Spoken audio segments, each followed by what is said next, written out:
சிஎன்சியில் பார்த்தீங்கன்னா ஏகப்பட்ட கமாண்ட்ஸ் இருக்குது, ஏகப்பட்ட டயக்ராம் இருக்குது, எல்லாமே. ஆனால் நம்ம படிக்கிறதுன்னு பார்த்தீங்கன்னா ஒரு 10% தான் நம்ம படிப்போம்.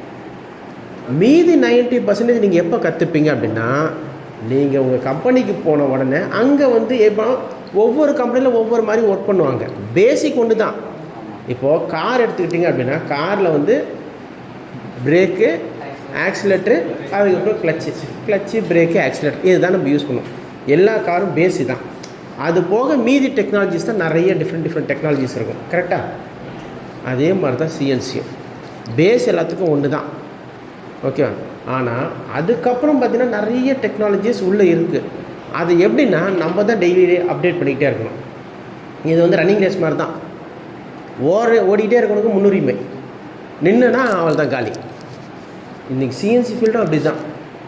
நீ வந்து டே பை டே ஒரு டெக்னாலஜி வந்துக்கிட்டே இருக்குன்னா அந்த டெக்னாலஜி அப்டேட் பண்ணிக்கிட்டே இருக்கும். பண்ணிக்கிட்டு இருந்தால் மட்டும்தான் நீ டெவலப் ஆக முடியும். இல்லை அப்படின்னா உன்னை ஓரம் கட்டிட்டு இன்னொருத்த பின்னாடி இருக்க வந்துடுவான்.